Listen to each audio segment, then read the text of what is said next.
The Z to Z Podcast.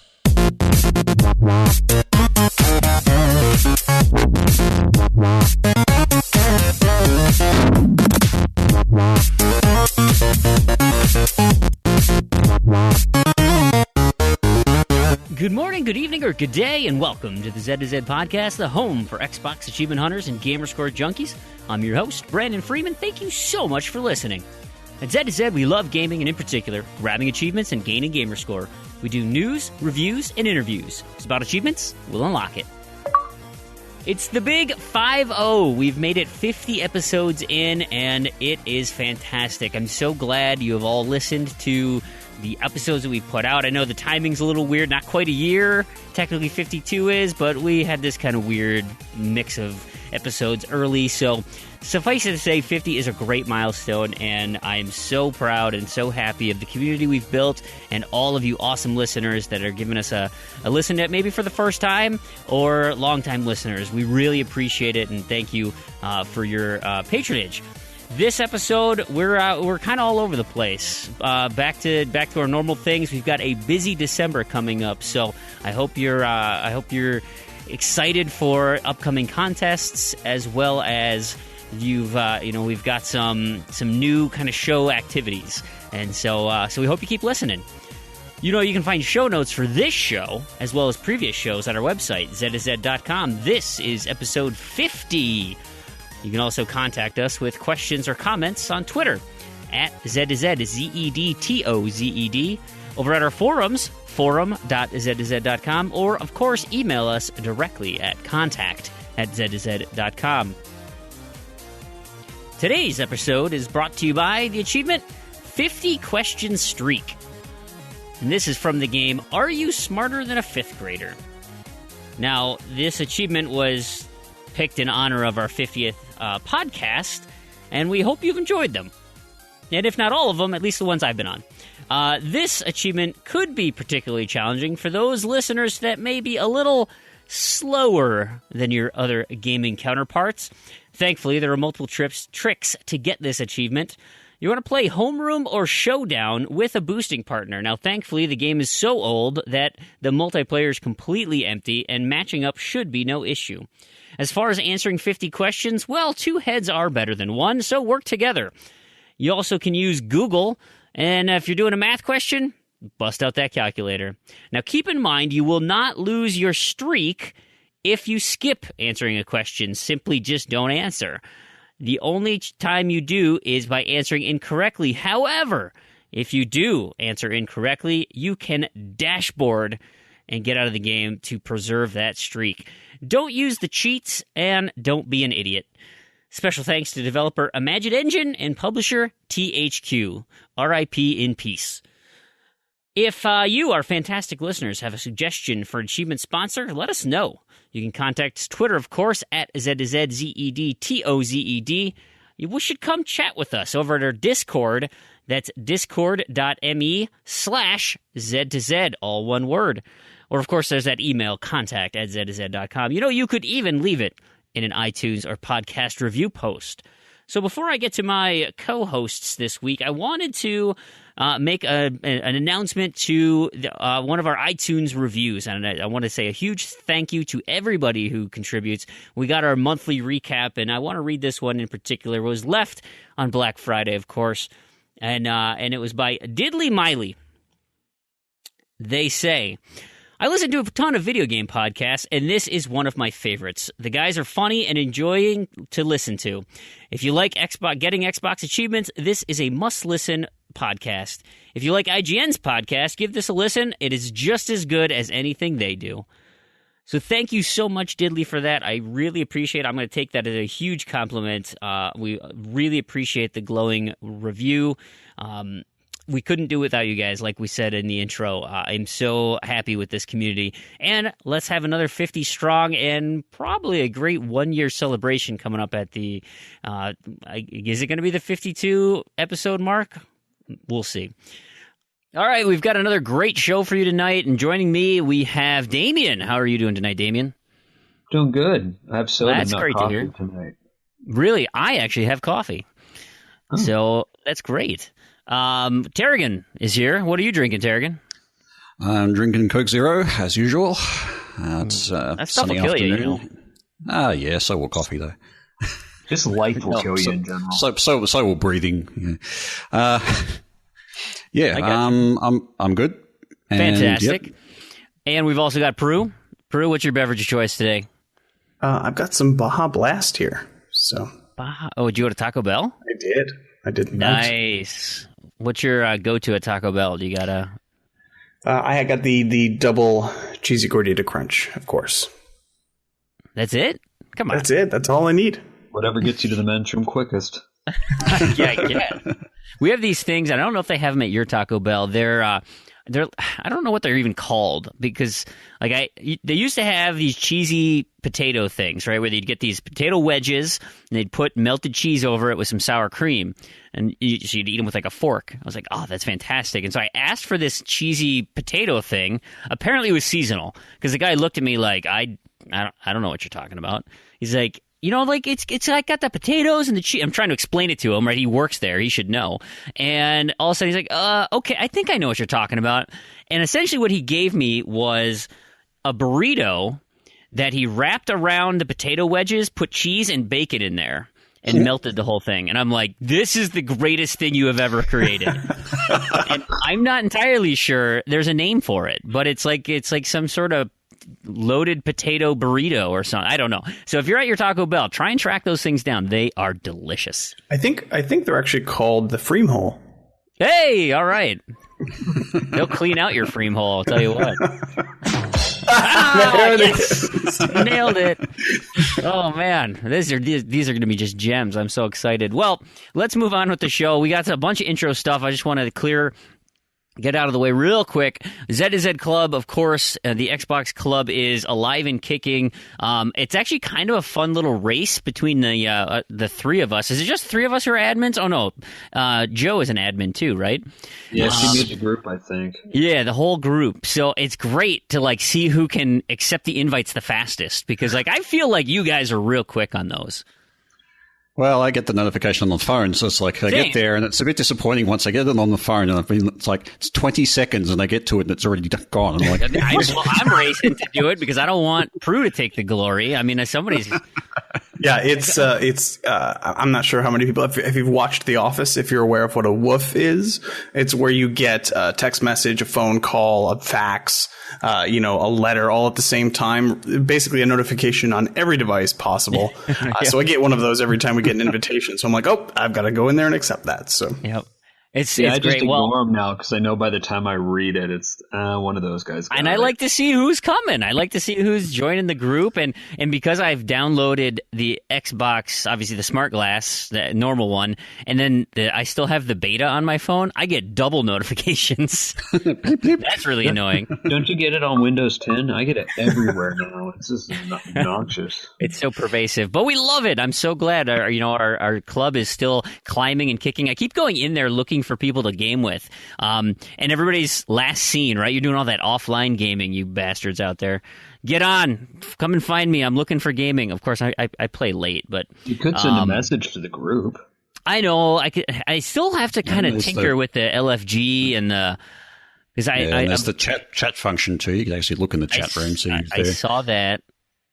But when I go on and it's like, here today or here right now or whatever, it's always just me. I'm like, oh... sad. Where is everybody? I think they're lurking. Welcome to my world. Shut up. Yeah, well, you game in the middle of the night, weirdo. Future boy. Speaking of gaming, though, has any of you guys been working on your gamertag challenge? November is closing out here. By the time this comes out, Lord Chibello 13 should be done. So if you have completed all that, make sure you post it in the forums so you can get credit and you can get into the raffle. I'm not entirely sure I'm going to get this one this month. I got a lot of holes. How's your list looking there, Damien? I actually haven't really looked for the last few weeks, so I think I'm not doing this month. You got a wide variety of games, though? You might by just chance have it. It's a nice collection of letters. What about you, Tarragon? Well, I haven't looked, but my general strategy with these is to wait until the last 2 or 3 days and just look at what I've already got, because I tend to play a lot of different games during the month anyway, and then fill in the gaps. So I'm sure I'll get it, but I haven't got it yet. But I haven't actually looked. Prue, you? I'm the same way with Tarragon. If I happen to remember at the end of the month, I'll just look at it then. Gotcha. And I typically do that as well. Actually, I like to set up my plan at the beginning of the month, because it's like, it's every night I have to plan an achievement, and then especially for how long this one is. But next month now, December, of course, we've got Prue and Dead by Lead 2. So now, there is a crossover in the L, right? So Prue has an L in it. I know it doesn't sound like there is, but there is one. Yeah, I was going to say, is that spelled PRUE or something? Yeah. Come on now. Come on. PROO. The L is in there, and then there's also an L in Dead by Lead. Now, because those are 2 separate gamer tags, that can be the same game, but it has to be different achievements. So if, for Prue, you do Lego Batman, you can do Lego Batman and Dead by Lead, but you have to do 2 separate achievements. Achievements, yes. So you have 2 chances to, if you can do one of the names and not the other one, you get 10. If you get both names, you can get up to 20. And Prue and Dead by Lead both have substitutable letters in them. So if you can just get 2, still have a chance if you complete all those. And Prue, that's a what, 2? The U, OU, and X are all subbable. So I mean, that's almost a gimme. 6 letters, you at least get 1 in there. So I'm looking forward to it. Not a lot of options for X, but you should all have XCOM, which is an awesome game from Games with Gold forever ago. I think there was one that came out recently called Xeno Raid. That was that just came out. Yeah, that wasn't a free game. No, I don't think it was free. But. No. Awesome. And then the ZZ Monthly Challenge wrapped up BioShock, which I'll get to in a moment. I'm going to make some great progress in this and hopefully post a completion by the time this is over. And December is Gears of War month. So, if you've got Gears of War groups set up, I know we're setting up a Gears of War UK session. It was supposed to start tonight. I don't know if they got their 4th guy. And it was kind of the holidays, even though it's kind of an American holiday for Thanksgiving. The UK they likely don't care what we did, but suffice to say, it's still Black Friday, and it's a nice time to be spending money. They might be pushing it off a week. Still looking for someone, I think, and even if they're not, great on them for getting a Gears session going. I've got my own session going, so there is a dedicated chat room in Discord for Gears. So if you guys want to talk Gears and set up strategies, or if you're interested in getting in and don't want to find the actual sessions, you can go through there as well. So all of December, Gears of War. And, of course, the random to-do list will be wrapping up, and you'll get all brand new lists for December. If you went through November and did not unlock any achievements, you will be automatically removed from the contest. Totally free to come back in. You literally just have to come back and post in the forums and say, "Oh, you know what? I had an off month. I couldn't score anything. Could you let me back in for December?" Absolutely, we'll let you in. But if you don't come back, we just think that you left. So check out your new lists and good luck on those. We've got, there's some serious achievement unlocking in the random to do list. It is exciting. You guys make any progress this last week on that? Not the last week. I think I got 1, bringing up my total of about 5 for the month, which is about average for me. So it's just, I think, just due to the wide variety of games that I happen to have, I have to be very diverse in order to get any kind of reasonable progress. And a lot of the achievements happen to be very late game ones, so I tend to have a lot of other stuff going on during the month, and that tends to be put on the side for me. What about you guys? Yeah, what about you, Prue? I know you, Prue, you've been hitting this pretty hard.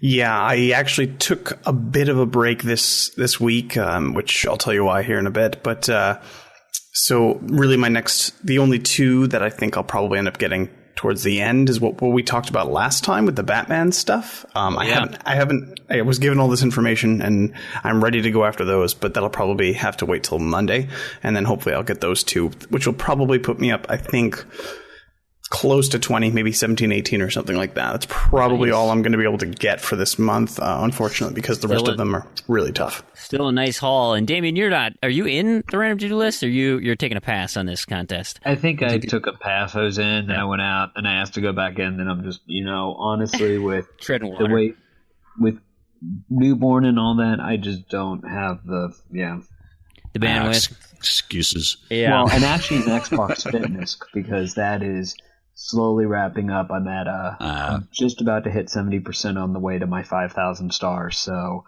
when I honestly have done my streak for the day, that's really what I focus on for at least an hour or two to make sure I'm slowly making progress.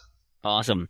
Yeah, let's we'll hit you up here in a second. I just want to announce the other two boosting kind of coordinated rooms that we have in Discord are our Titanfall group, our Titanfall Thursday group, and rhythm games. We've added the rhythm games, so specifically for Rock Band Rivals, because we've got a Z to Z. Is it a band? What the hell is it even?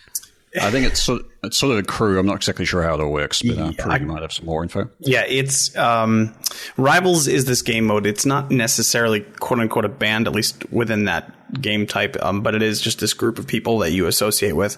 And every week you're supposed to. There's some challenge songs that you're supposed to play and get as high of score as you possibly can. And then there's a theme where you're supposed to play as many of those songs. Like last week, I believe, was songs with female singers. So you had to play as many of those songs as you could. And that in combination with the spotlight songs is what they're called. Then you can, your crew, I guess, either gets demoted, promoted, or stays the same. And we've been doing fairly well. But it's a lot of fun. So if you want to come down and join us, I think there's 10 spots open, not 10 spots, there's 10 spots total, and there's about 4 spots open, I think. So come on and join us, where we have a lot of fun, and it's a good way to chat with everybody. You say a lot of fun, but I recall Randy saying that harmonics is dead to him and this thing is garbage. Yeah, well, he does say that, but then, of course, he went and bought the $30 of Rivals. So, he says one thing and then does another. I don't know. I'm not going to say anything. I'm not going to call him a hypocrite, but I mean, if that's what you think, that's fine. No, I'm kidding. I think he would say he bought it ironically. I think he bought it grumblingly because he wants to maintain his full Rock Band completion. Yes, so he does. It's a a rainy completionist's purchase, I think. In fact, just to defend him a little bit here, he actually left our crew this week because one of the achievements is kind of glitched, and it seems as though you couldn't have done it for whatever reason in the original crew that he had started. He was the one that started the Z to Z crew.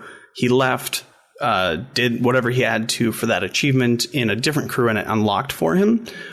So it's possible that we all may have to do that at this point, but it's kind of shaky at this point. Do you know what achievement that is?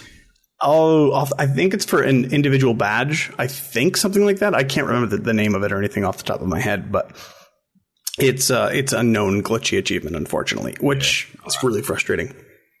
Fascinating. Before we move into the recap, kind of what we've been playing, I want to say a huge thank you to all of the people that went onto our forums at forum.z2z.com and posted all of the awesome debate ideas. Man, that thread started just going crazy. There's so many good ideas on there too, and I mean, at some point we're going to have to prioritize those and figure out how we're gonna, attack them. But it's a great mix too of like some good serious ones and some really good like just goofy ones. I'm excited. There's a few on there I want to get a part of. Did you guys see that forum post? I did, yeah. There was quite a few good ideas, and I even reposted some from Twitter that I got indirectly. Yeah, who posted that one again? I want to hear you say his name. That's the only reason I said that. What's his name? It's Fufu Cuddly Poof. There you go. Which actually is his gamer tag too. I know it is. I should look him up awesome. And see when Fufu is when he can be our achievement gamer tag of the month.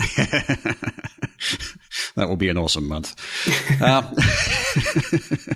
Very cuddly. Wow, he's new to TA. He apparently registered today. I find that hard to believe. He must have got to us some other way. Yeah, that's awesome. Look at that. Congratulations. Welcome aboard, Fufu Cuddly Poof.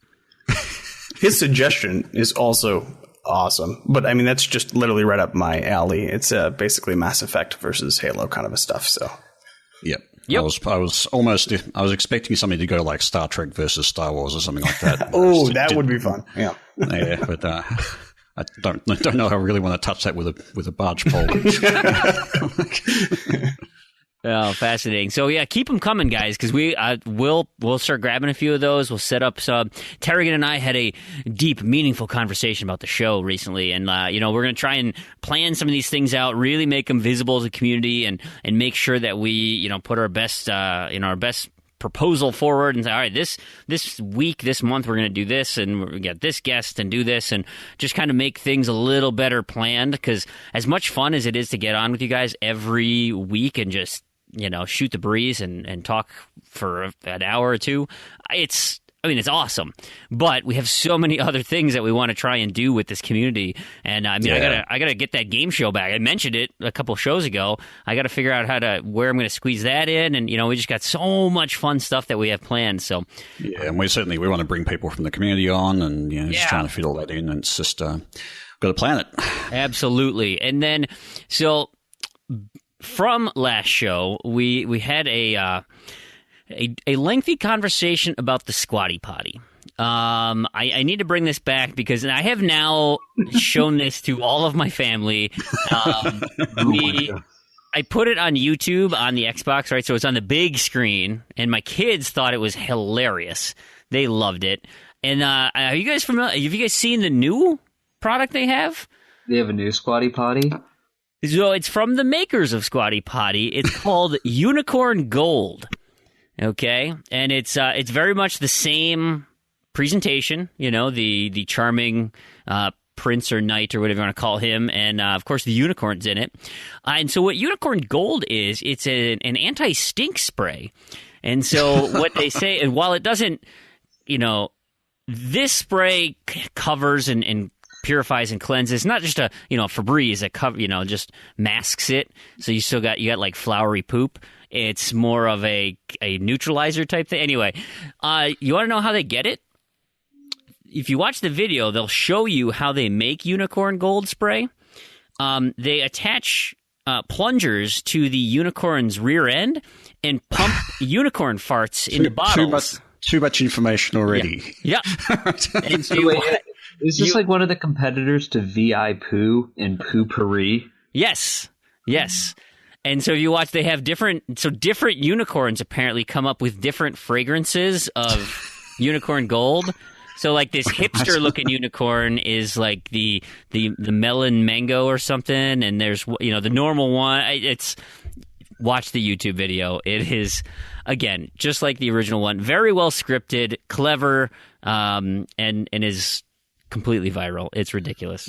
I just you have to give credit to the makers of those commercials. They're brilliantly done for the subject matter. They've nailed it, I think. Yeah, I think the wording, and it's very clever, very clever. And so I'm thinking I got to get some of this stuff for stocking stuffers for my kids. We'll just put bottles of unicorn farts into their stockings. Now, today, as we record this, is Black Friday.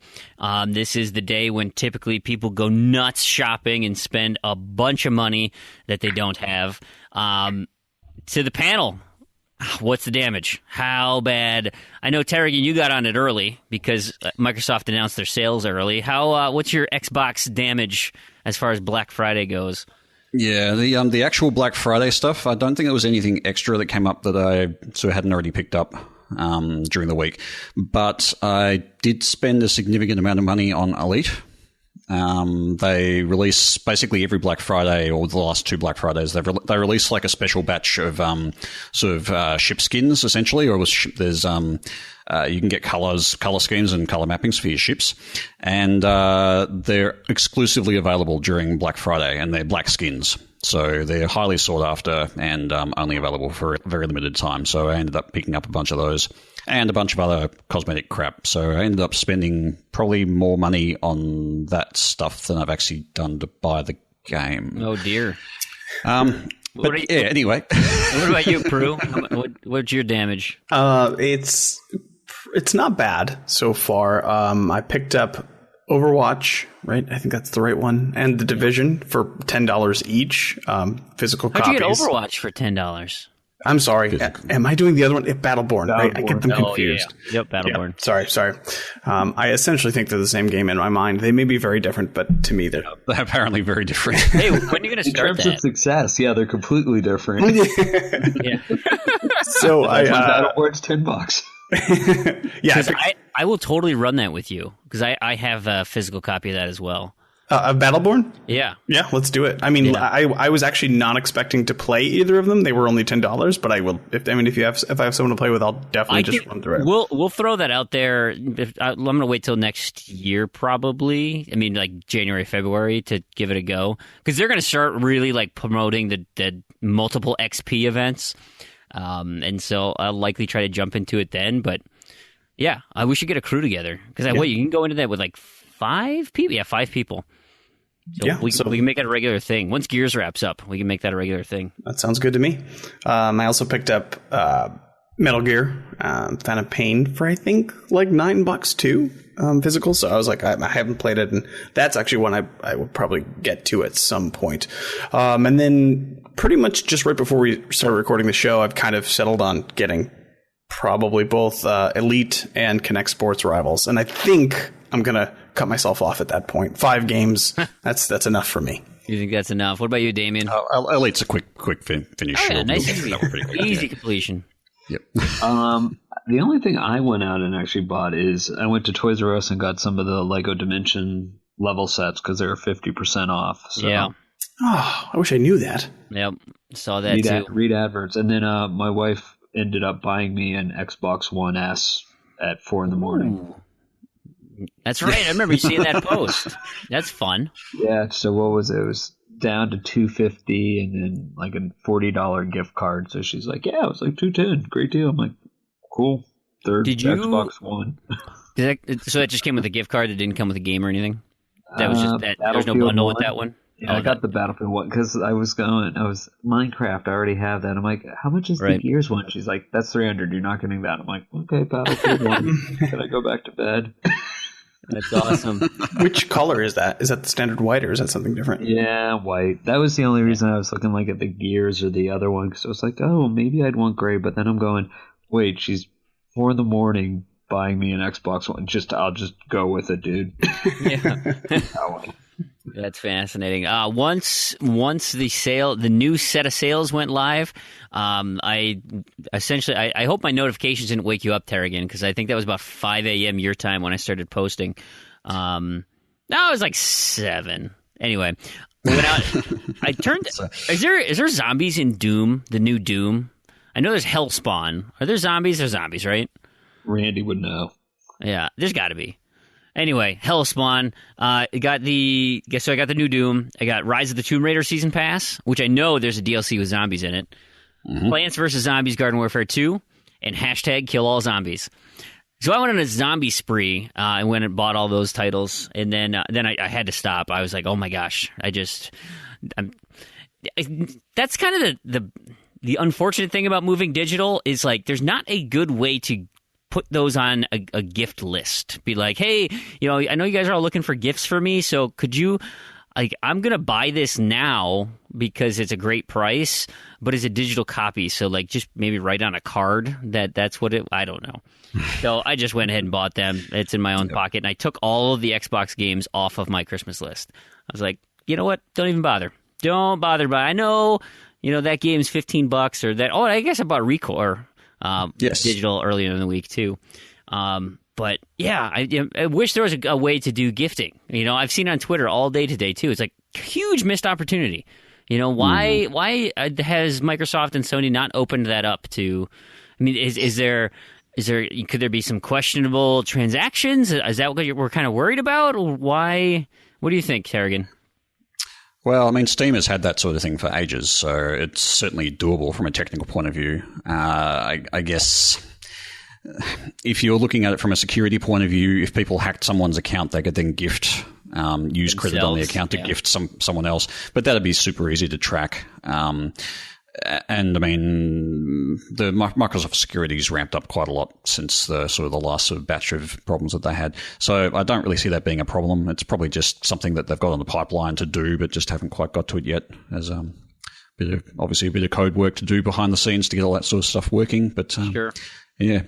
All right. Well, we've been beating around the bush. Let's talk about what we actually have gotten into. I'm going to start with you, Damien, because you said you haven't done that much this week.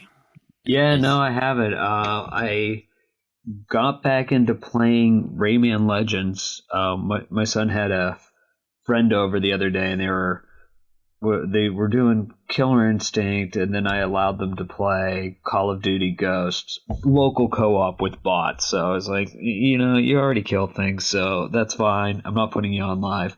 But then, they kind of got bored with that multiplayer, and I was like, here, go do a platformer. So they were playing Rayman Legends, and it just kind of reminded me, I haven't played this forever. So kind of went back to playing that. So I've been doing that and then working on Dead Rising 2 off the record for Xbox One. I've been doing my sandbox mode, just working on my kills and my 30 gold medals before I do the co-op. And that's pretty much it, other than what we'll review in reviewing Zed. That's really all I've played this week. Yeah. And some Xbox Fitness, as I said. I was so pumped that Rayman Legends went backwards compatible this last week because I now don't have to fire up my 360 to get those dailies in. And on top of that, like, the load screens are so much faster.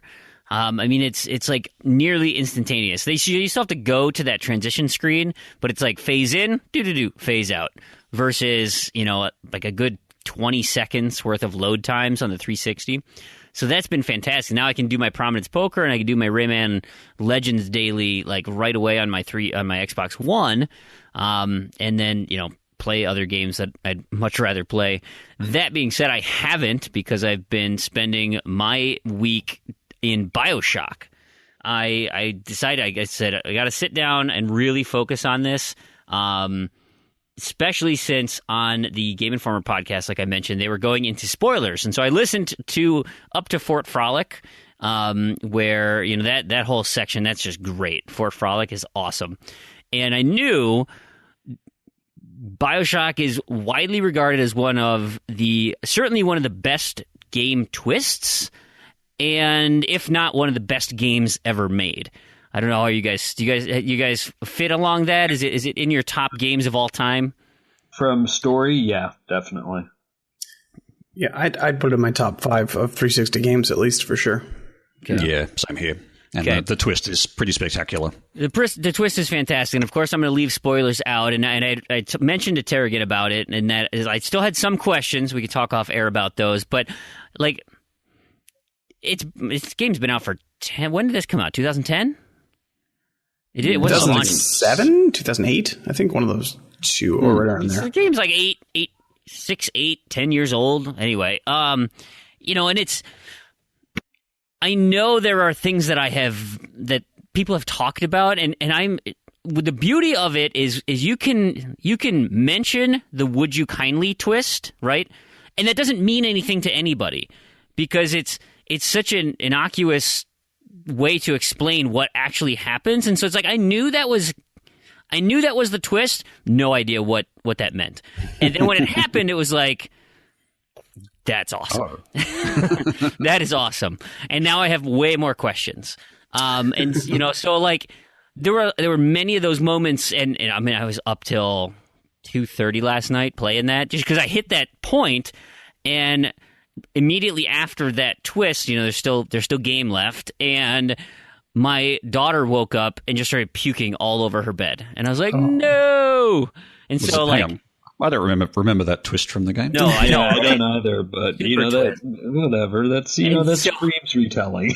And so, like, I am like, I just want to just really just crank away at this game, and all of a sudden now I got to spend a 30-minute detour cleaning Chunder off of blankets and stuff and getting her squared away. And I think she just ate so much garbage. We had 2 Thanksgivings, right? We got my sister-in-law's and then my parents. We had double Thanksgiving. She was eating ice cream, and I mean, and she's got a terrible stomach like my wife.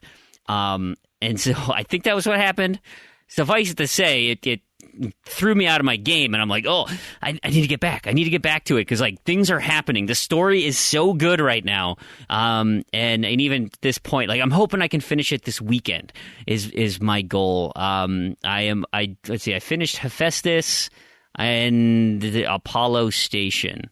So, like, I am real close to the end. And in theory, I should do this in one playthrough. The walkthrough sets it up where you can do it in one playthrough. So the goal is let's get this completion for the month of November for the challenge. So, hey, quick question. Have you watched The Usual Suspects? Yes. So, yeah, so you kind of had that experience of, like, when it finally all comes together and you're just like, oh, man. Oh, yeah. I see it. And then... Yeah, the pieces all fall into place. No, absolutely. But even this one, and I just cannot talk about it on the show. But off the air, we should have a conversation. On Tuesday, we were going to have our Gears of War session. I'm changing topics here, obviously. On Tuesday, we're going to have our Gears of War session, and Mattism didn't show up. So I'm sure he had a good reason, right? It's a holiday, and he maybe thought we were doing something else. But so Koosh and Saucy and I were like, well, what are we going to do? You know, it's just three of us. And so we decided to kind of just goof around, and we played Castle Crashers. And so we got, I don't remember if it was Koosh or Saucy. One of them needed to get the kisses. So, you know, we just powered level through all the bosses. Then we did the medic, you know, where you resuscitate everybody. Turns out Review Zed got in on that, and he died a few times for us, which was great. And he's always handy like that. He's super great. And then we spent like an hour on the back off barbarian mode, and that is so frustrating. I mean, it's unbelievable. And I know there used to be a cheese where you could find a little spot in the map that they couldn't maneuver around. Like the AI couldn't figure out how to get there. It would, but it took long enough to where you could actually get the achievement. But the AI was smart enough to get up there eventually. Okay. Well, they are now way smarter, and they will hunt you down so fast. My record is, you need to get to 2 minutes and 30 seconds. My record is 2 minutes and 8 seconds. And I can barely hit. I mean, that is like, I'm freaking out at that point. Because I can't, my strategy so far has been, if you have a map with one long corridor that alternates double button presses, and so it's like AABB, AABB, AABB, and that'll shoot you straight across. And then, like, I can go maybe up 2 lanes and then come back across BBAA, BBAA, BBAA. There are some maps that are set up like that. Others rotate the other way. And so that can get me to the 2 minute mark usually. But then all of a sudden there's just so many dudes that you have to do the jiggle the handle where you just like spin the left analog stick just like frantically because you get this burst of speed initially to try to get out of a jam. But there's just so many barbarians that they just stomp you. Have you guys played this mode at all? I have no idea what you're talking about. Just a bit. I did it before the patch, so you son of a God! I wished I was so dumb to pass that up. If it's patch related, is it on 360 or the one version? One. It's a new mode introduced on the one. Yeah, brand new mode. Right. It is so frustratingly difficult, guys. Thanks, Obama. Not to be outdone with castles, I decided instead of Castle Crashers, I would play Castles. So this is an indie game that we got to take a look at. And have we done a formal review on this, Damien? Sorry, I was on mute. No, we haven't. It's with moving down to one game, it's some stuff might never get reviewed. So this one's getting reviewed right now. And I'll give you kind of the off-the-cuff review here. So the game's fairly straightforward. You get a 5x5 grid, and different types of blocks will fall from the sky. It's an isometric view. They'll fall onto the grid. And you're a character on this grid that moves the blocks around, and it's a match 3 game. If you match 3 of the same type of block, they will disappear. Each block also has a tool on the top of it. So an example is a grass block with an anvil on it, or a stone block with a shovel on it, or a stone block with an anvil. So you see how this thing lines up, right? So if you match up all stone blocks, they disappear. If you match up all anvil blocks, they disappear. Simple premise. Every time, and so during the story mode, you have to unlock certain sets of these, right? So this time we need one grass set, one sand set, and one ladder. Okay, boom, boom, boom, you match, and it goes up a level. And every 10 levels you build on this tower, there's a boss fight.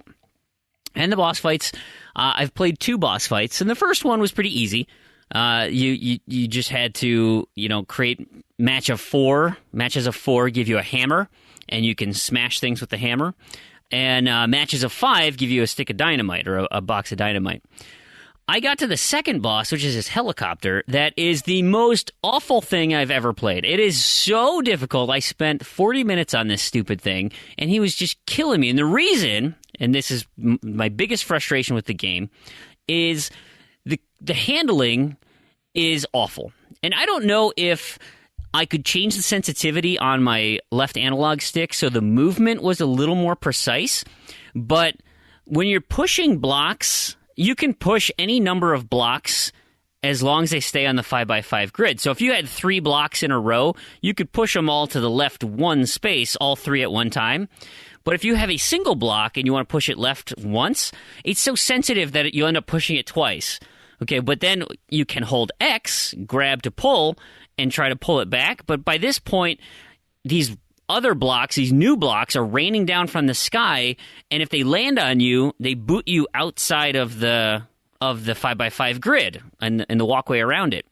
And your guy's so slow that he takes forever to get back into position. All of a sudden, new blocks show, and you can't push anything in any sort of direction. So you ultimately, it starts building. You can't.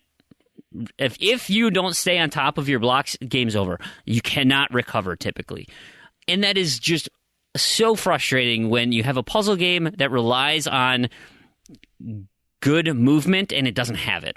The premise of the game is super fun, but it doesn't execute, and that's what kills me.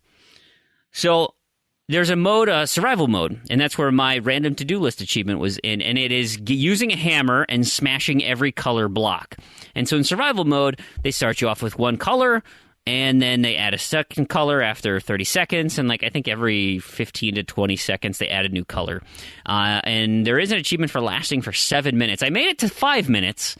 Can't make it to 7, but it is smash all those blocks. I got my random to-do list achievement. It is punishingly difficult, that game. I don't know what the price is offhand. I would be willing to buy it for $5, $10 maybe, but anything more than $10, I can't say it. The final thing I've been playing is Microsoft Solitaire.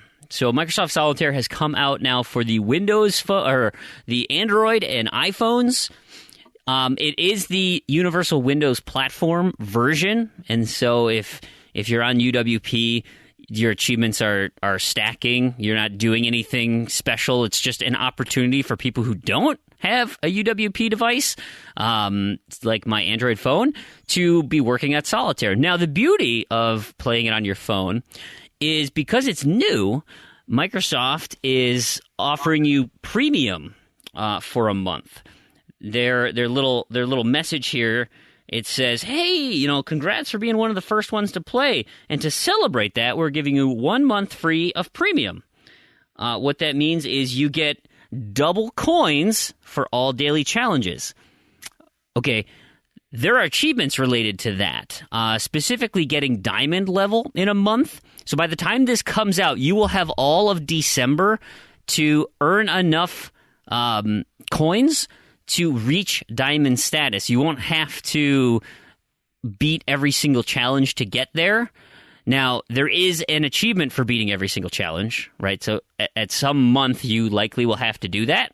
But if you want to get that diamond or get your badges early, your gold, silver, and bronze, because you got to do that for at least 12 months, You got to do a bronze every month. I think is there 12 bronze, 10 silver, and 8 golds. So I mean, you got a year's worth of completions in front of you. But some of those things you can get a lot easier this first month because you get extra coins. So yeah, take a look for that. And that's kind of been my week. Prue, what have you been up to? A lot of my. Oh, sorry. Wow. Yeah. Exciting. Sorry. Anyways. Yes, so my list, at least the beginning of it, is going to be very familiar. Same kind of things I talked about for the past couple weeks. Gears of War. We finally, me and my friend, beat it. Our first playthrough. So I was playing through on Insane. He was playing through on Easy.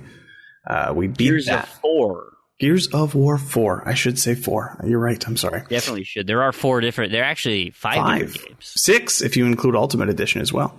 Nobody includes Ultimate. Yeah.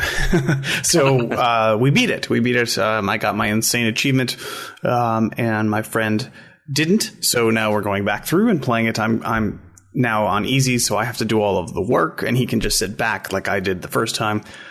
So that was fun. And so spoiler free. What'd you think of the story? It's not as good. Only because not as good as which version? As the rest of the Gears. As the original Gears trilogy, I guess I would call it. Okay. Only because I'm not as invested in these characters. And they never grabbed me like the original characters did. Show me on the doll where they grabbed you. No, like when you say that, now in comparison to the first game. Right. Or what? I mean, were you invested in Gears of War 1 to the same level? I mean, now that you see where the whole arc went through the full trilogy, you have a different perspective. Yeah, I guess that's true. I don't know. Let me just say it this way without spoiling anything. There are a lot of callbacks to the original storyline, which were the best parts of the game. All of the new parts of the game were not as interesting to me to play through, if that makes sense. Yes. Again, I don't want to give so much away. So in Halo 4, they came out, it was 343, their first time doing the whole thing. They came out with a whole new storyline, a whole new race of creatures that you could fight. And the entire time I played through Halo 4, I thought, I just want to fight the Covenant. I just want to go back and fight the Covenant again. I don't like what you're doing here. And this has a very similar feeling in the beginning of this game. So it's fine. It's good. I would even argue it's good, but it's just, it's not amazing. It's not like when you first played Gears, because when Gears 1 came out, that was a totally new experience. Right. And then Gears 2 improved on it, and Gears 3 improved on it. And here, I mean, it has improvements in some areas and maybe not so much in others. So it's good. It's not bad. It's just, I guess maybe it's missing that element. So it's not as remarkable in my head. Sure. Okay. That's what I want to hear. Yeah. So, and then also me and Randy obviously still playing Perfect Dark. I mentioned that we beat that on hard mode last time. We are now making our way through on ultra super crazy hard mode. So that's Perfect Dark 0, just to... Oh my goodness, I'm so bad at this. Yes, you're right. Perfect Dark 0.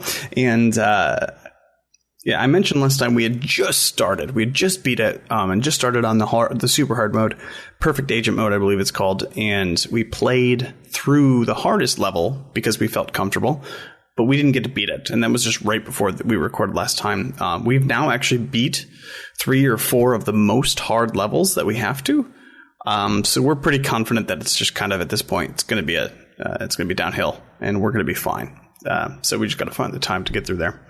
I'm playing through Skyrim and Rock Band, like I've mentioned before. Nothing exciting going on there. Done it again. Rock Band 4. Oh my goodness! Wow, my goodness, you're right. You know what? I am going to look at my list. Rock Band 4 and the Elder Scrolls Skyrim Special Edition. And then, so here's the thing. I knew that this holiday was coming up, and I live here with my roommate, and I knew I wasn't going to go home for the holiday. So this gave me I got a half day on Wednesday, so I had Wednesday, half of Wednesday, Thursday off, Friday off, and the weekend off. So I thought, you know what? I was going to put a little challenge to myself. I was going to try to get 10,000 points over this weekend. And we are right now, it's Friday evening, so we are kind of right in the middle of that. I split it down. I said if I can get 2,000 points a day, I'm going to be able to hit this 10K. And I jokingly call this my 10K turkey trot, just to annoy my roommate who thinks it doesn't count as a turkey trot because I'm not actually running. But whatever, that's fine. He doesn't know what he's talking about.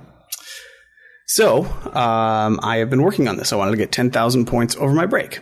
So I started, and things are going pretty well, right? For the first day, I play through the park, which, actually, as a caveat, I just want to mention, it would have been pretty easy, I think, to come up with 10,000 achievement points overall that I could come up with, but I wanted to do 10 brand new games and complete them. So that's a little bit of a twist in there, which is unfortunate because I'll tell you why in a minute. But for the first day, I played through this game, The Park, which is a super easy completion. Basically, a kind of a first-person scary theme park kind of story. Which was interesting, but kind of felt very derivative of a lot of other kind of games in this vein. Yeah, I've played through that. Obviously, it's right. It's the kind of genre game that I would play. It's essentially it's kind of a narrative walking simulator version of a sort of scary theme park with some other bits and pieces going on. And if you just use a guide for it, it's a very, very quick completion. I actually spent my time with, I took my time with it, and I enjoyed it for what it was, but it's certainly not the greatest game in the world. What do you think about the twist? Yeah, I don't know. I'd have to get back to you on that one. It was okay, just because I knew there had to be some kind of thing going on there, because it was the way it was presented at the start. It was just way too sort of obvious. Yeah. It's like, oh yeah, you're going to try and save your kids, so there's got to be something else going on there. It was interesting, particularly the last stage of that. Yeah. That I think most people that were just going for the achievements just powered through, because you could just basically go through that last bit really quickly. Mm-hmm. But I took my time with it. You can actually pick up lots of different objects and things like that. All the books, you look at the books, and they've all got different things written on them each time you sort of go round in this loop. And there's just subtle changes in the environment that really kind of points towards basically some mental instability going on there, which was really interesting and well done, I thought. But I think a lot of people would have missed that. Is that the one where you save it by smoking? Am I thinking of a different game? No, you're thinking of a different game. That's, I don't think you save anything. What was that? That is Deadly Premonition, I think. Or is that something else? No. It's driving me nuts now. BioShock? No, yeah. Continue. Gears? Which gears, Tarragon? Which gears?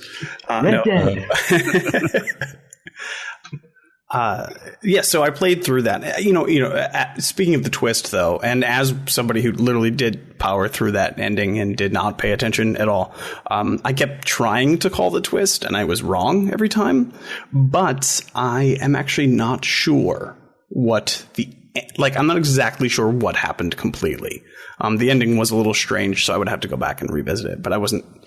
But I will also say that this game gave me probably the biggest jump scare that I've had in a video game.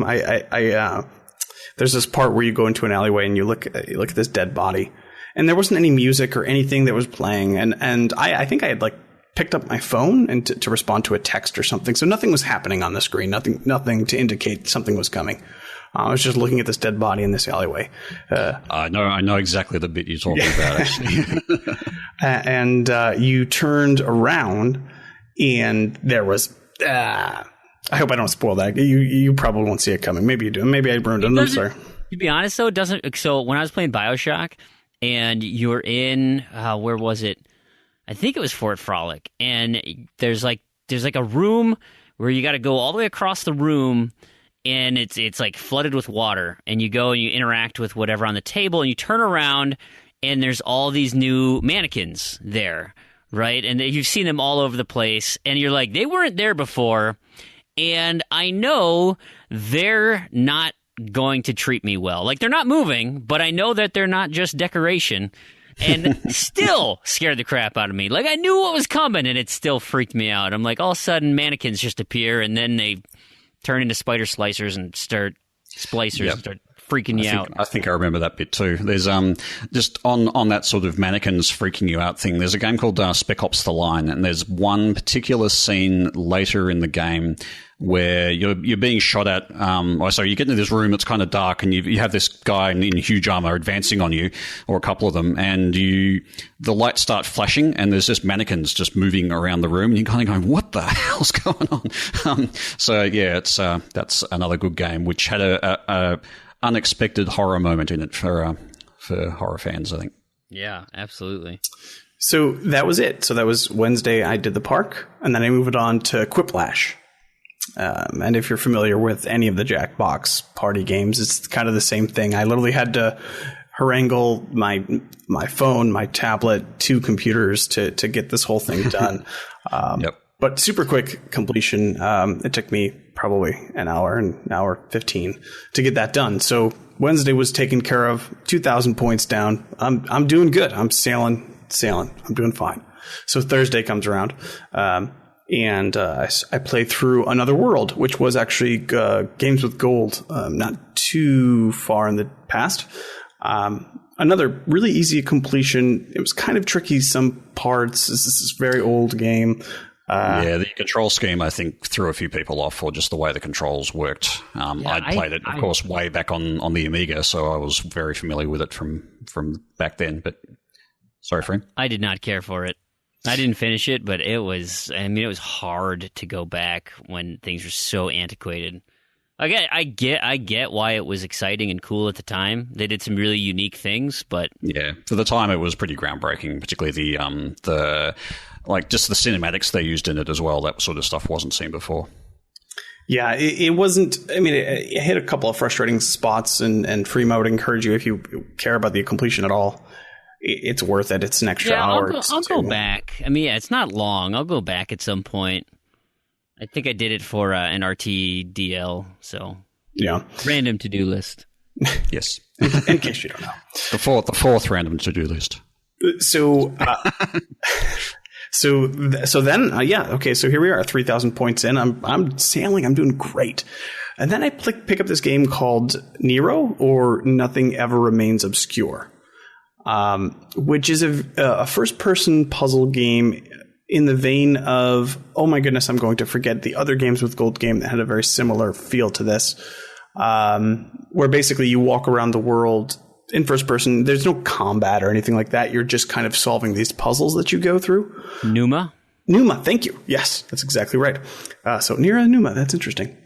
But anyways, I go through this game, and of course, as I have this list compiled of potential games that I could play. And well, on Nero, there's this game that, big warning right as you look at the walkthrough, there's an achievement that you can only get on Thursdays. Well, I think, hey, today's Thursday, it's Thanksgiving. I can totally play through this game and I'll be fine. Okay, so I play through the game. I get to the part where you come into this cafeteria and you're supposed to get, you'll see this on the wall, the specials for the whole week of the meals, and you're supposed to get the meal for Thursday, the special of the day, and it's not there. So I go through and I look, and I'm playing this maybe at 6:45 or so, and they say, "Oh, it's okay. Dinner doesn't start till 7:30." Yeah. Oh, okay, that's fine. I'll wait. No big deal. So I wait till 7:30. Nothing. Restart the Xbox. Nothing. Okay, what's going on here? Turns out it seems as though they meant UTC time. Oh no! So you just missed it. I've got a bit of experience with that particular achievement, and I actually wrote a guide for this on how to unlock that achievement when it's not a Thursday. So you can actually do it. It involves you disconnect your Xbox from the internet. You can actually set your time in your time zone to suit the Thursday. Go into the game, get up to that point. The meal will spawn, and then you reconnect to the internet, and then you eat the meal, and that way you can trigger it. So there's a whole guide there. So you will be able to get it. Hey, all right, Brew. Almost not lost. Hang on. I mean, I read similar guides. It may have been yours, Tarragon. I actually didn't notice the name, but when I disconnected my Xbox, when I went offline, it wouldn't let me launch the game anymore. I could not open the game when I tried to open it. So I don't know if it's... Is it a shared game or something like that? No, nope, not at all. Huh. Yeah. That's weird. Yeah. So I was already frustrated at this game because I wanted 10 new games, 10 new completions for this whole night. And then I finished the rest of it, and turns out I missed... There's an achievement for completing 100% of the puzzles in the game, and I'm at 96%. I'm not going to go back and play for that last one, even though it's an 150-point achievement. Whatever. So that's it. That ruined my thing, but I'm still trudging on. So today I played through Brothers: A Tale of Two Sons. I saw that pop on your feed. Now you got to tell me how'd you enjoy the game? You played it before, right, on 360? No, this was my first time. First experience, yep. Okay. Yep. And well, you can get the 360 version as well and do the stack. I know, and it's actually on sale, I believe, right, for $5 or something like that on the 360. So I may do that, especially since it's very fresh in my mind. Good game, fun. The question would be, did you actually complete the game? So I didn't. But, but I did watch a YouTube video immediately. Nope. Not the same. Not the same. It totally is not the same. Tarragon, back me up. Yeah, it's not the same. there's a certain thing that happens that you need to sort of experience for it to really make sense. Yep. Just watching it won't show it. It doesn't show it. You have to experience it. You have to hold the controller and feel what happens. That is where it hits you right in the stomach. Bam! I get it. I know what happens, and I'm aware of... And it would have been far more effective than watching it on a YouTube video. However, I had been working on that for like 2 hours, and I had something else to do, so I just watched the YouTube video. You know what?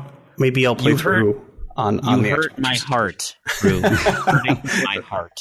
I'm sorry. You've deprived yourself of that. I apologize. But, finally, earlier today, I also played through Clash, which is this kind of 2D 4-player multiplayer arena combat thing. Yeah. You mean just like 1,000 gamer point game for 20 minutes? Yep. I think it probably takes 45 minutes. Yeah, I'd say about the entire set. And you need 4 controllers. So yeah. It's like you're going through the best of 2015, 2016 quick completions here. That's exactly right. I want to hit my 10K. I don't care how I do it. I'm trying to find the cheapest and easiest way to get there. So, have you done Qbot yet? No shame, no quality. What did you ask? Have you done Qbot yet? I've already done Qbot, so that doesn't... Damn! Yeah. All right. So I'm right now with the kind of silliness that was Nero. Between all of the new games I've started, I'm at like 5,850. But I've played Skyrim and other games. Like I've got enough to cover for that, but it's really frustrating. So by the time this comes out, I will have hopefully completed 2 games tomorrow, 2 games on Sunday, and I will have reached my 10K goal. Nice. It's pretty cool. It's a nice milestone for a weekend. Yeah. I like it. Tarragon, do you have as lofty expectations? No. I finished up the Dead Kings DLC in Assassin's Unity, and that's pretty much...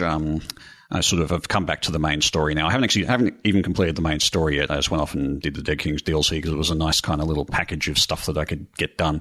So now I'm just going through and grinding through some of the other collectible stuff. Elite Dangerous, I jumped back in after my couple of hiccups, which I've actually written up in a forum post. But I've made it to Colonia Hub, which is sort of the second place where human colonies are, and got the achievement for that as well. So that's where I've got to. That was part of the big expedition I was on, which I've kind of given up on now. But that was part of the way to Sagittarius A, which is that big, massive black hole in the middle of the galaxy, which is the next stop. Did your party ditch you?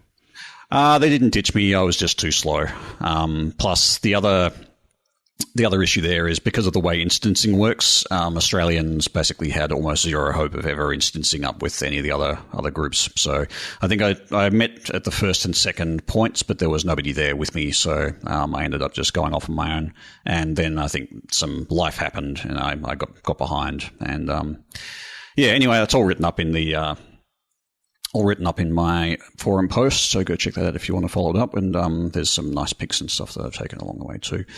Played a little bit of Record just because I had been eyeing that game off for ages, and when Freem added it to our game share, I thought, hey, I will take a look.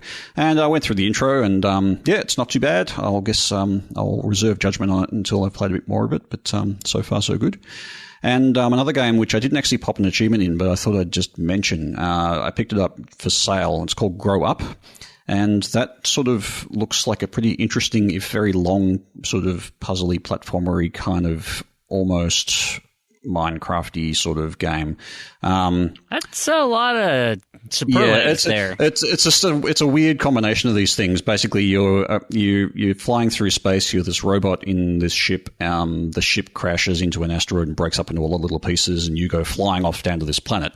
And the aim of the game, I think, is basically to gradually work your way up as high as you can through these like floating platforms to rebuild your ship and recover stuff. So it's but the sort of mechanics of it is that you've got to kind of climb around with as a robot, you like use left and right to actually climb up walls and things like that, and then you can scan sort of like trees and things like that, and you can then duplicate them to use them to like as extra platforms and things like that. So it's kind of it's an interesting looking game, and just I was hoping it would be a reasonably quick sort of to the first achievement kind of thing, but it looks like it's actually going to take a significant amount of time. But it did look quite interesting, and I'll probably get back to that at some point. But other than that, that's been pretty much my week, which is far, far less interesting than others at this stage. But you maintained a streak. That is true. That's that true. going for you. Yeah, so as has been going on for the last couple of months, BME7 had challenged me to an achievement streak to 30 and then on to 60. And he was gracious enough to say that if we both got there, that he would donate $20 US to the podcast. So we actually both hit our 60-day achievement yesterday, and true to his word, he has donated that to the show, which I think we'll use as prizes for some of the other contests that we've got. So thank you very much for that, BME. And he's actually offered to just basically keep going. So as long as I can maintain a streak and he can maintain a streak, then we'll keep each other going, I guess. So does that mean if he misses a day, is it over? Do you have to go to his house and help him out if he can't make it a day? Not quite. No, he said basically if he misses, then he'll actually pay he'll pay double that month or something. So it's like it's his incentive to keep going. Yeah. So he'll pay $10, like he'll donate $10 to the podcast for the streak that we both maintain. If he misses though, he'll donate $20. So it's yeah. So thank you very much for that. It's a really fun little challenge just to keep on top of, and we really appreciate that because it certainly helps out paying for all of the wonderful stuff that we like to do for our community here. So the last thing I wanted to mention was going Xwell. No, you pronounced that wrong. No, apparently I'm not, because I asked him about it in Discord, and he said no, it's Xwell. So take that, Freem. No. Oh, no. snap. I do not. Clearly, you're both wrong. I don't care what his intentions are. That's not. It's going swell, like Xmas. That's yes, and if it was Xmas, it'd be going Xwell. Fine. All right. Well, speaking of mistakes, Polygon, there's been some. We talked about the Assassin's Creed video last show, where the dude in the background he's become an internet sensation. Lots of AC memes because of this guy. Essentially, please kill me. What's happened to my face? Kind of thing. There's a little more information about this that has come out. Those characters are randomly generated in as part of the quote unquote background people.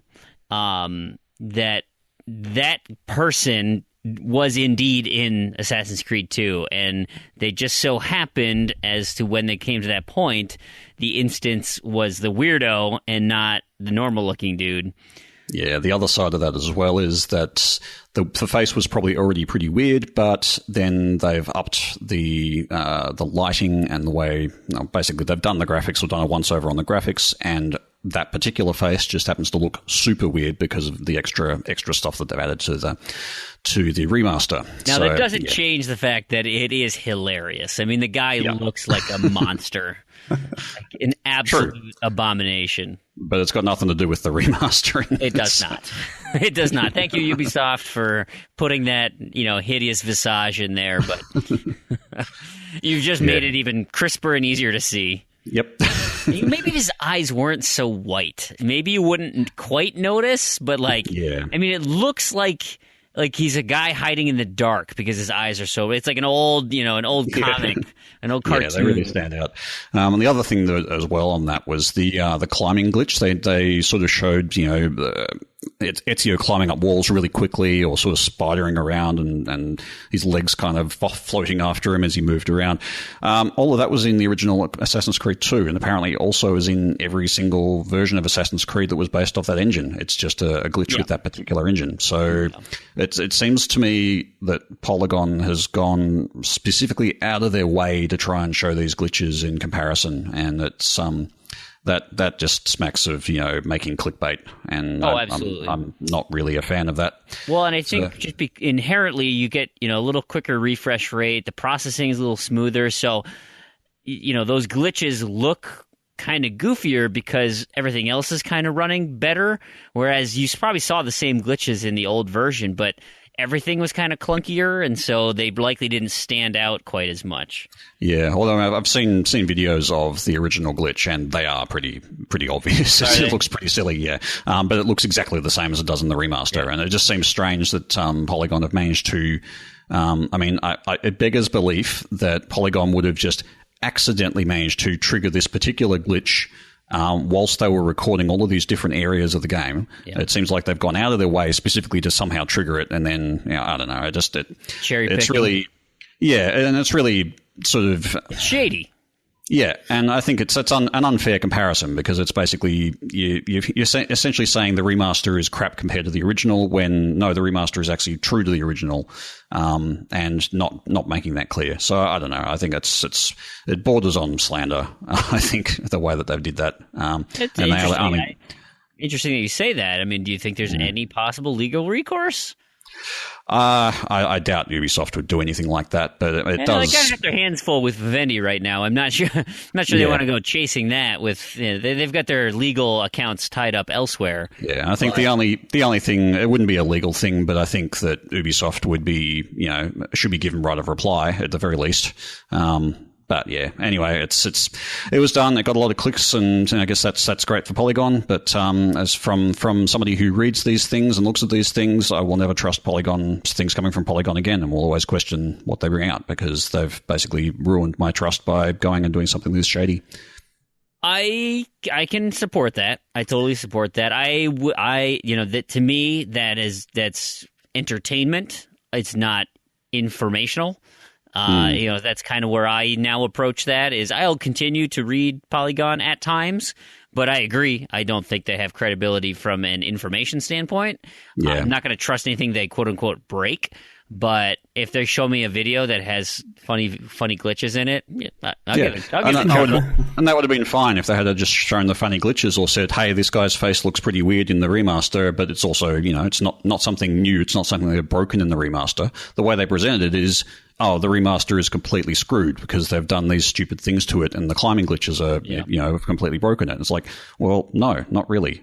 Anyway. They totally show it. They present it that it's something that's wrong with the new version. And I guess the thing is, if you look at it from Ubisoft's point of view, that could affect sales, because if you're going and buying a game, you expect a remaster to be the same game functionally with better performance or better graphics or something like that. And if you're showing a comparison video that shows that the remaster is performing worse than the original does, you might be put off a sale. So, I mean, that's the end result of this. Polygon got their clicks, but possibly at the expense of sales for the Ezio collection. And I think that's, it's bad. Yeah, I wouldn't even say possibly. I would argue that's probably the case. I mean, it's probably not a crazy amount, but yeah, totally. I can see like people just be like, no, well, maybe not. If it's one of the, because this is kind of the general stigma that's followed a lot of these things, like with the Batman stuff and some of the BioShock glitches as well in the beginning.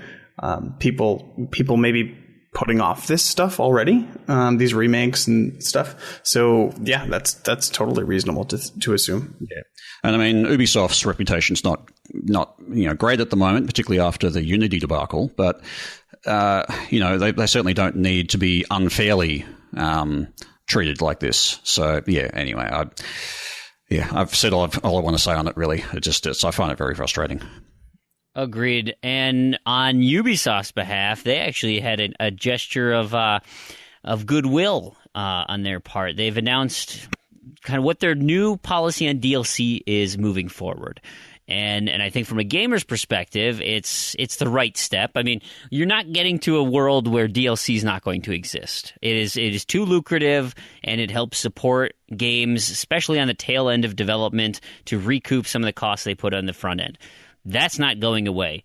But what Ubisoft is doing, and it is echoed by, EA or Respawn did this with Titanfall after they had already monetized it. But it's kind of, it's a growing movement in which they are offering DLC that everybody has access to what the base game offers, and if you want to purchase DLC things, it will be add-on content that does not impact the main game. Well, that's not the right way to say that. Yeah, you don't change the experience by not having it. Yeah, and I think the sort of the tail end of that is that as Titanfall did with the multiplayer stuff, they'll be releasing that stuff so that everybody can use it, and then cosmetic stuff is what will be the stuff that sort of costs. And I've seen a lot of companies doing that successfully now, where the things that don't affect gameplay are what you buy. So if you want a different skin for your ship, you go and buy that. Speaking for myself, but anything that's kind of like a core. Or anything that's functionally changing, like a different weapon or something like that, would be, free or available to everybody, at least. Not necessarily free, as in you might need in-game currency to do it, but it's free from a DLC perspective. Right. The most common thing is maps, right? Yes. So if a map comes out, everybody can play on the map, but, let's use Ubisoft's Rainbow Six game, Rainbow Six Siege, that a new operator would be locked behind the paywall, right? That if you wanted to have this dude, you got to pay extra money for him. But the map that comes with him, everybody has access to, which I think is the right approach. I mean, especially when you have so many games vying for those multiplayer hours, you got to keep that player base as big as possible, because once you start partitioning that out, and I mean, Call of Duty aside, once you start partitioning that out, you lose the ability to effectively matchmake, and that directly hurts your game. When you have lag, when you have issues with connections, you're trying to hook up with someone in Abu Dhabi. I mean, and you've got potato internet you're dealing with. Call of Duty, of course, is just massive, right? So they can get away with it a little bit more, but ultimately, they've been declining. They're going to start losing more significant market share. I guess we'll see what the final numbers are when, the dust settles. But I think this is the right move across the board. Yeah, it's certainly better for the multiplayer community side of things.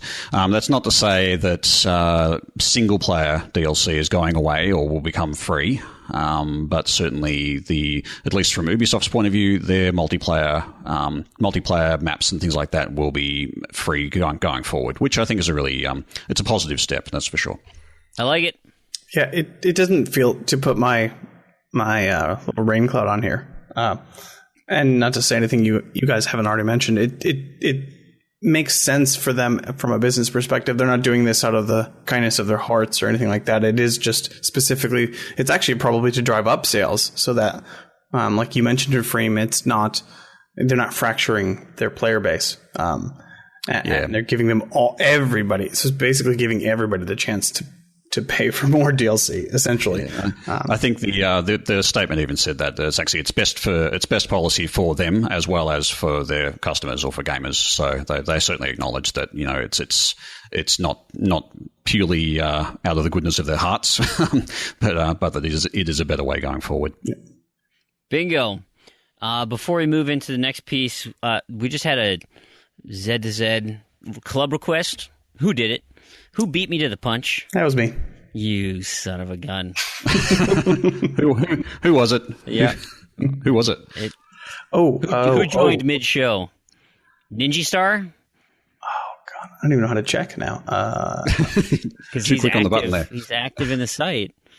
You're killing me, Prue. You don't even pay attention to the people who are joining our group. You just, I don't even care anymore. You're so forgettable. That's what I'm hearing from you, Prue. That's what I'm hearing. Well, I'm not forgettable. Who are you again? No, you saying... All right. Speaking of forgettable. No, that's not forgettable. That's a terrible segue. Wait.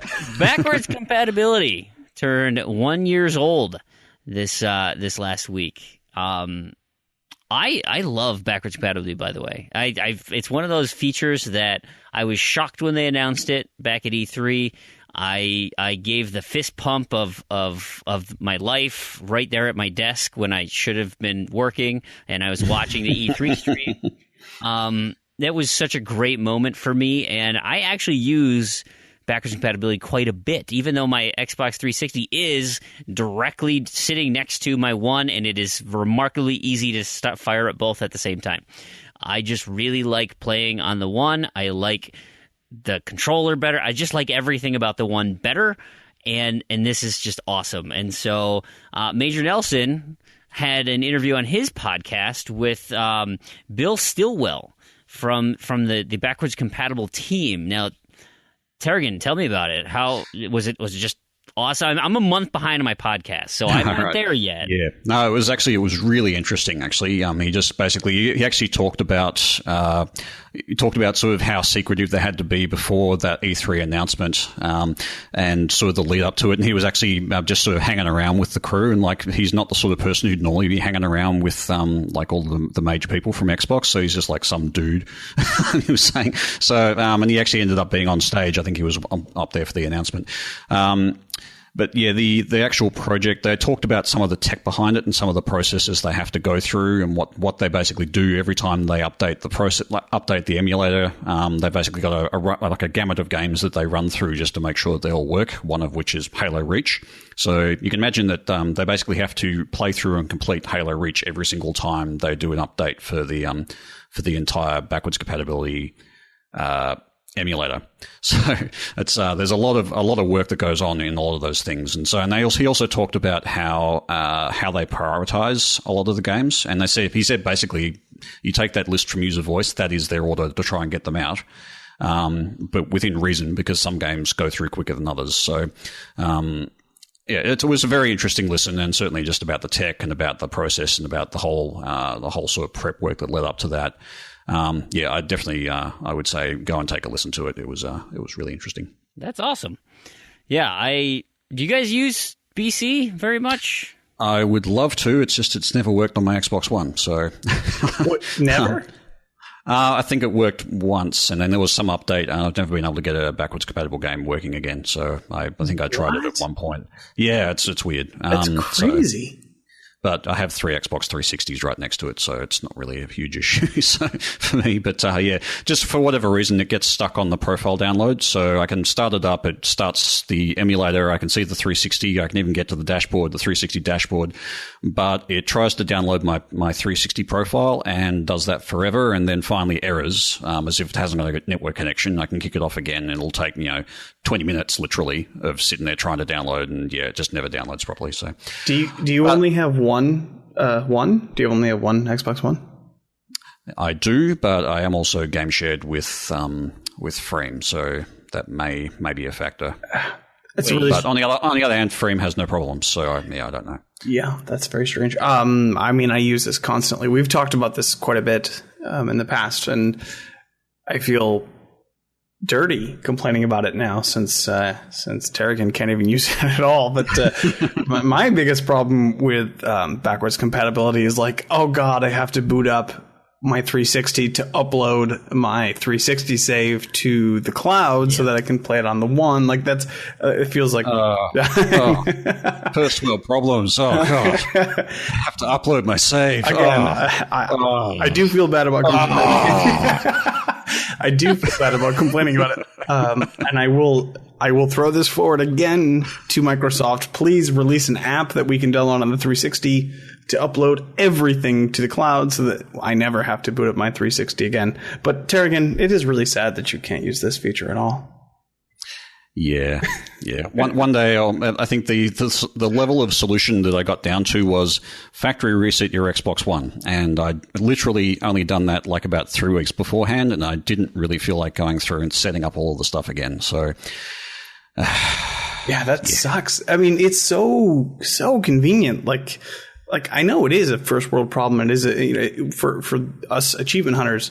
Like it's like we already have both, right? We have literally our 360 sitting next to our One, but it's just, I mean, it is so convenient to not have to do that, to just be able to just boot it up and play it. So speaking of first world problems, my problem really is that I only have one screen to sort of share between multiples, and I'd actually like to be able to have 2 on or even 3 on at some stages at once. My workaround for that, and it's not great, but it is an HDMI switch. But it's a physical switch. So, like, I have both HDMIs inputted and then one output to my TV. And so I hit the little button and it'll flip over to my 360 and I hit the button and go back to my One. So I can't dual box per se, but, if I'm idling something, so I've done this before where I've rubber banded my 360 controller and played a game on the One. Well, that's in. Then I can just hit the switch and see, okay, did something happen? Is it still on track? Okay, it is. Great, let's go. I've got a similar thing. My TV actually has 2 HDMI inputs and a component input as well. So I'm actually able to get 3 devices into the TV at once, which is great, but I have to switch between with the remote. And then I have my NTSC one is actually plugged into the Xbox One as a pass-through, so I can just go into TV mode and play it that way. But this is all kind of workarounds. What would be ideal is if I could have like a split-screen view of all of them. And in fact, I ordered a device on Kickstarter a while back called a Screen, which is SKREEN, which basically takes multiple inputs from HDMI, and it's designed for streaming, so you can actually stream multiple screens at once. So I'm still waiting for that to come, and when that comes, it will be awesome. Yeah, I my roommate, we have our 2 TVs right next to each other, and oftentimes when I'm playing video games in the evening, he's at work.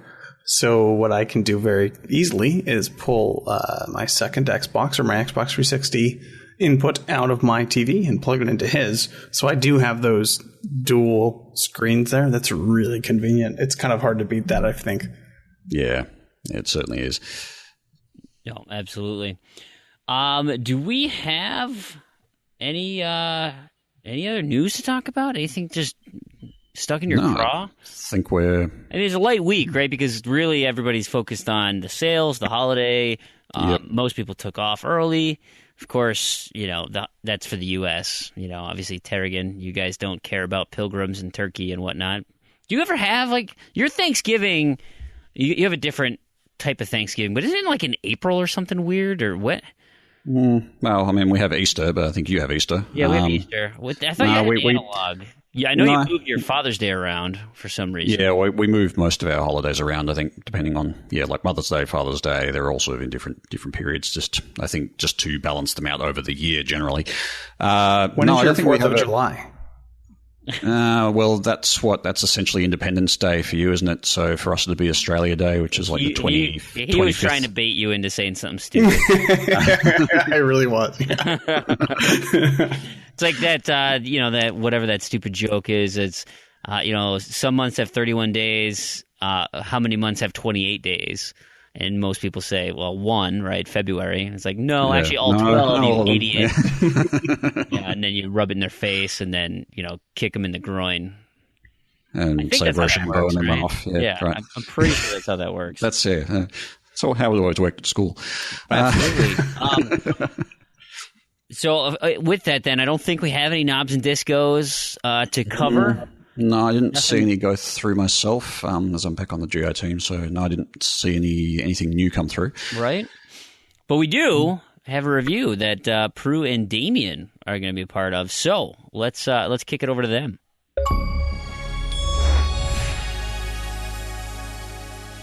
All right. So this week on Review Zed, I actually have somebody far less rainy. We got Prue with us. Far less rainy. I'm much more happy and go lucky as well than Randy usually is.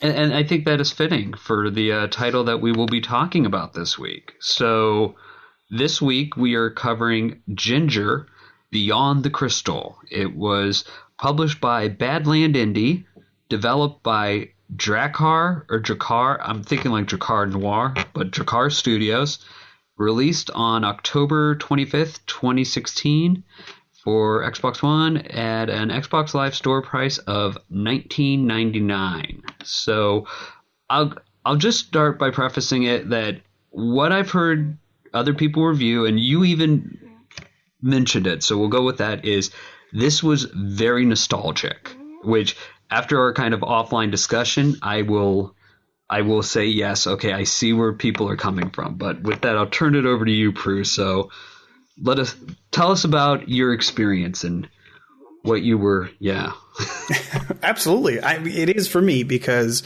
the N64 came out in 96. I was 10 at the time.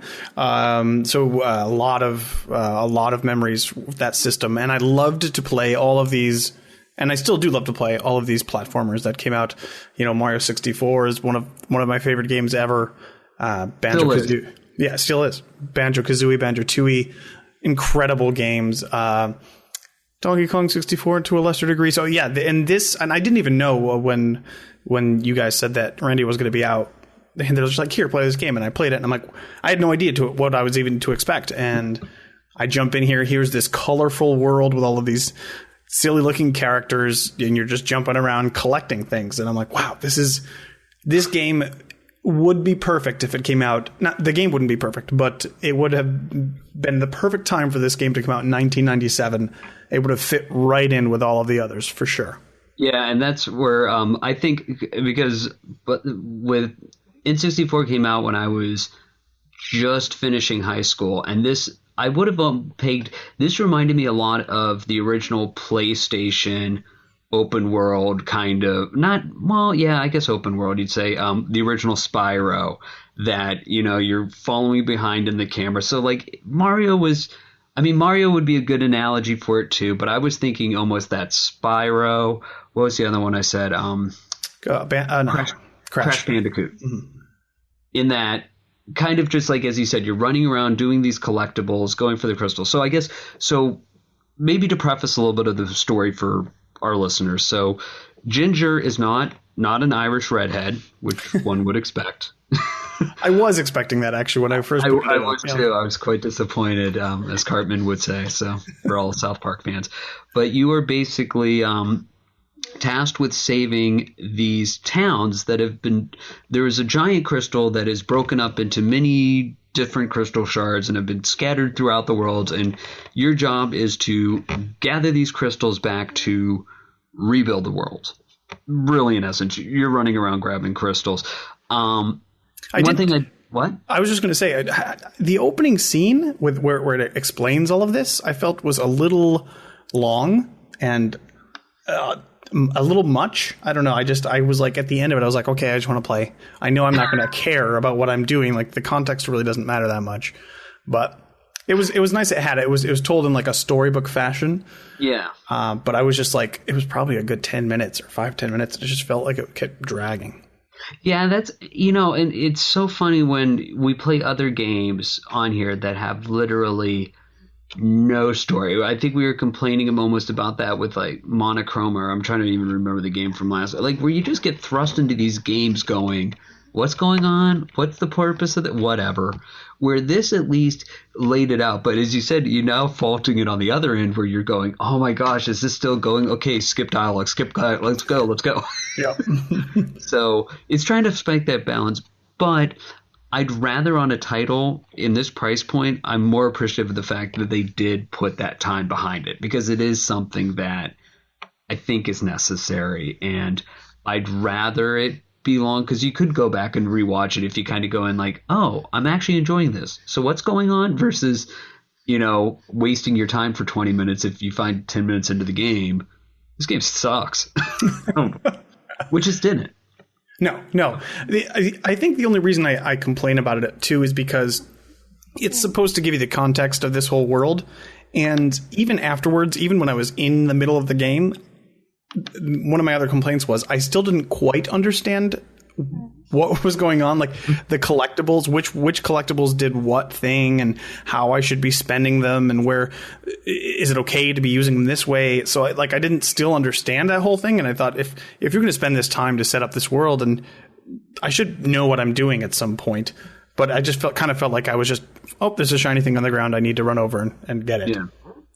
Yeah. Now, with that, I guess some of the things that did bother me and the gameplay dynamics, I think overall for being in kind of that open world 3D platformer, they did a lot of things well. And it was, good, fairly fluid controls. However, and this was why I asked you at the beginning was, did you have some of the problems with the glitching in terms of jumping? And it wasn't like glitching. It was a delay, as you kind of said, like you would jump and you jumped just fine and you landed fine, but the camera delayed or something, that it wasn't flowing correctly, and didn't seem like enough that it would make me fail jumps, but I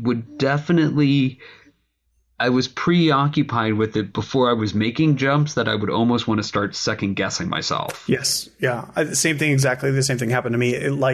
Maybe 1 in every 25 times. I don't know if it was that frequently or just felt that frequent. It would skip. You would hit the button and then nothing. And then all of a sudden it would be done. The action would be done. And you'd be like, well, I don't know what just happened. And it's really disorienting. And some of the parts of the game become actually pretty decent platforming bits, and that's no good for those parts. Yeah. So, and you're right. It made you kind of hesitant, like, oh my goodness, is this when it's going to wig out on me? What do I do? Yeah, and I guess it doesn't help that I've been doing Rayman Legends, which, if you've done that, it is so solid and tight, the controls, that that's the other extreme, where that is just almost so unforgiving, but in so responsive, you're going, okay, I'm used to just holding run and dash. I really hate to slow down. This game, I almost found myself. And then the other thing that I didn't like was because of the camera. I don't know why it's the one camera angle. Not the camera angle, the camera control, that it's the way, I guess you control the camera with the right stick, and you would pan. Like if you needed to go to the right, you'd hit right, versus I think a lot of times where you want to go right, you hit left. Like it's invert. Either way, it was like when I was trying to rotate the camera around to get the right angle, I'd always find myself going, oh, wait, no, other direction.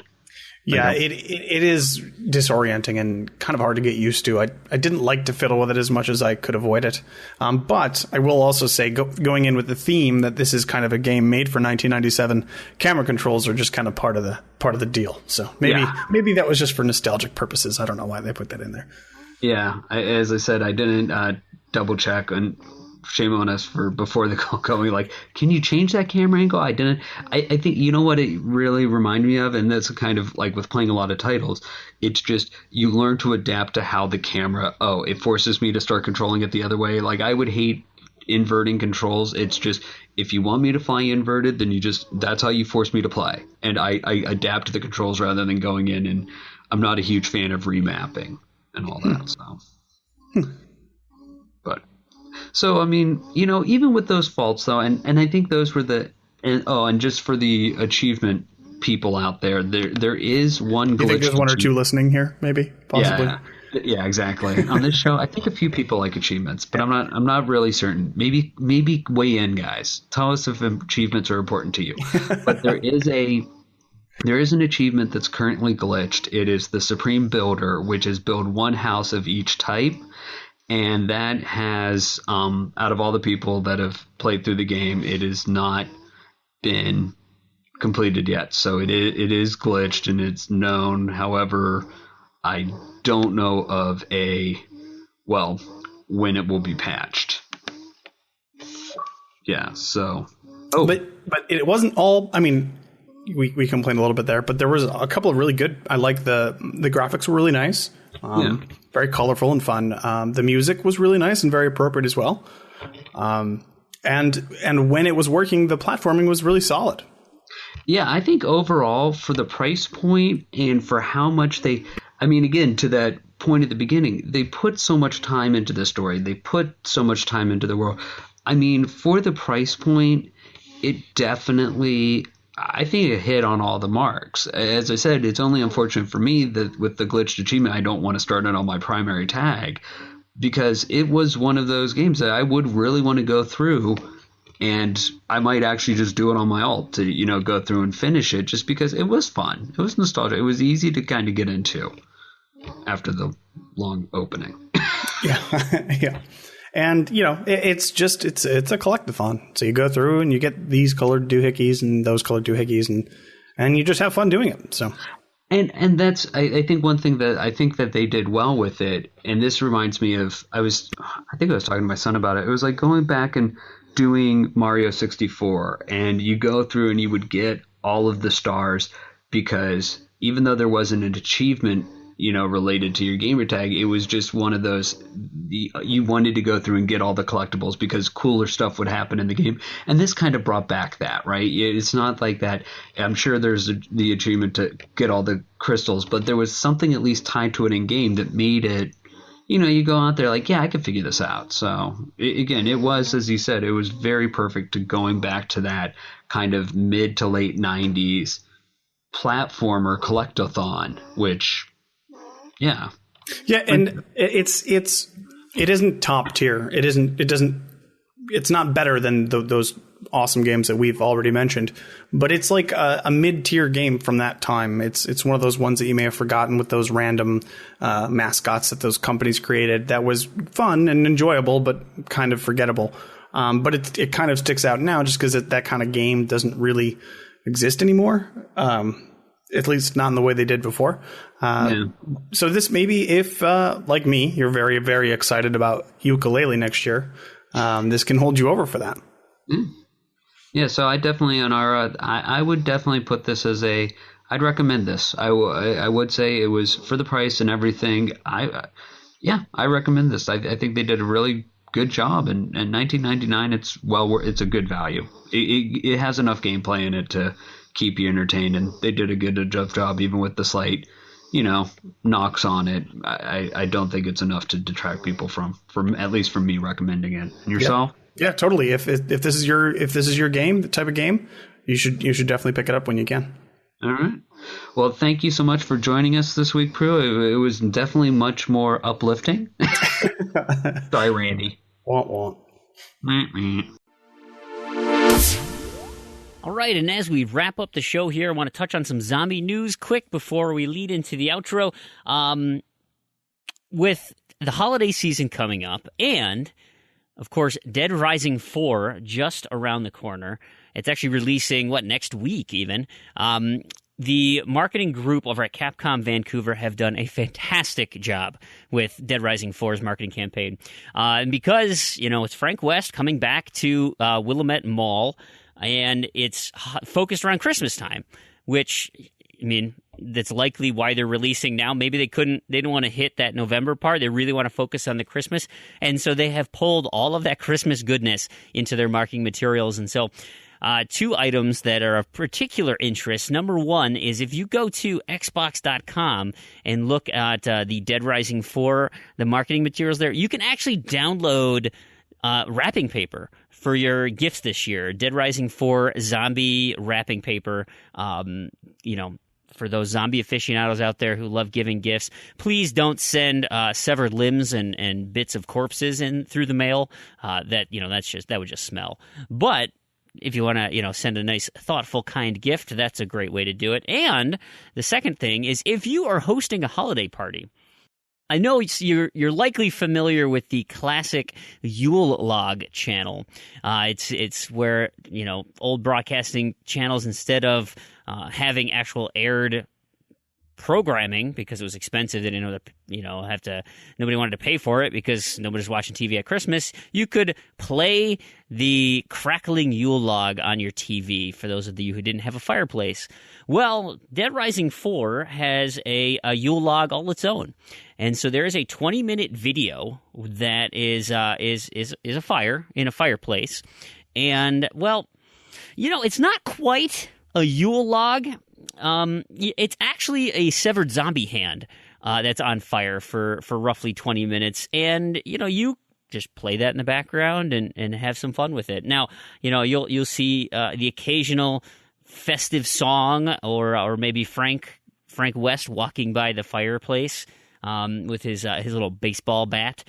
Anyway, it's just silly. It's fun, and I think it's pretty great marketing to wrap that into the holiday season. And with that, I think it's time to wrap up the show. So, I hope you all enjoyed listening, because this has been a blast recording it. It's been a blast recording all 50 episodes, 50 plus. I suppose some of the spoiler casts and things that were thrown in there. We have so much fun on this show. So thank you so much. Now, if you, our awesome listeners, would love to help and contribute to that, we would so appreciate any sort of reviews you can give us on iTunes, Google Play, wherever you listen to this podcast. Let others know. That's the best way to spread the word, and it's totally free. So that is wonderful. Of course, we've got our website, z2z.com. You can get show notes, credits, links to things we've talked about in the show. That's a great place to do. If you're interested in our contests, forum.z2z.com is the place to go. We've got new contests coming up this month of December. We've got the Gears of War Challenge, unlock achievements in Gears of War games, or post your previous completions. That works as well. We've got two gamer tags for the month of December, Prue and Dead by Lead 2. So that should be an interesting month. And of course, we've got the great random to-do list. Is you can join up at any time, and if you got booted because you didn't collect anything in November, you can sign up for free again. Just let us know you want to be back in. As far as this show, I want to give a huge thank you to all the contributors, the tools that help us make this: Libsyn, Discord, Trello, Discourse, Twitter, Zencaster, Skype, Audacity. You guys have given us so many cost-effective tools, let's put it, to make this show happen. Of course, our Twitter account, if you want to reach us directly, is at ZZZEDTOZED. Those of you who don't like to be on the social medias, go ahead and send us an email, contact@ZZZ.com. There's been so many sites and so many news organizations that have helped make this show a reality over the last 50 episodes, so can't list them all, but thank you so much to all the games journalists out there who do such an amazing job at digging up these fun and entertaining articles that we just get to talk about. You guys are the real heroes. And, of course, we wouldn't be here without TrueAchievements.com. They all got us started in this achievement hunting nonsense, and they just make it so easy to do. Finally, I want to give a huge thank you to Microsoft for your continued support of the Xbox console. Love their backwards compatibility, and I'm so excited for Scorpio.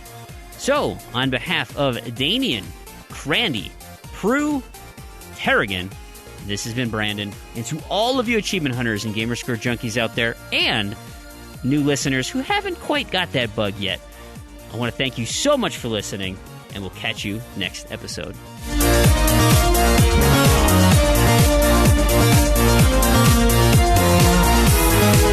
I'll start recording, hey? Oh, you didn't record any of that, Gem? All those gems? We could have taught our listeners so much about Pokemon at this point. Oh, I'm bringing it up. Oh, okay, all right, that's fine. Is that the trigger for when you're actually recording? You record and then hit the Wilhelm scream as a bumper? Sure.